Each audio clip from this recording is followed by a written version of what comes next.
Badan Penanggulangan Bencana Daerah Bali meminta masyarakat mewaspadai bencana hidrometeorologi basah. Kalaksa BPBD Provinsi Bali, Imade Rentin menyebutkan bahwa beberapa kabupaten yang masuk dalam kategori awas bencana hidrometeorologi di Bali, antara lain Kabupaten Badung, khususnya Kecamatan Petang, dan Kabupaten Tabanan, yaitu Kecamatan Pupuan, Penebel, dan Baturiti.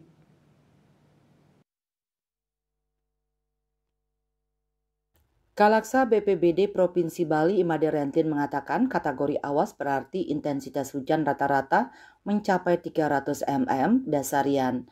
Menurutnya intensitas hujan tersebut cukup tinggi sehingga diperlukan langkah-langkah kesiapsiagaan khususnya dalam memastikan ketersediaan logistik yang memadai.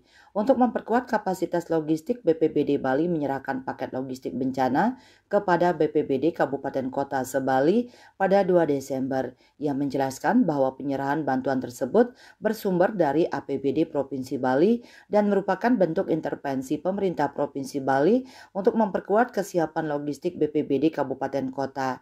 Penyerahan bantuan ini dilaksanakan pada Desember 2024 untuk mengantisipasi cuaca ekstrim akibat musim hujan yang diperkirakan akan terjadi pada minggu ketiga Desember hingga minggu keempat Januari 2025 sesuai prediksi BMKG wilayah 3 Denpasar. Ketut Winata Bali Pos melaporkan.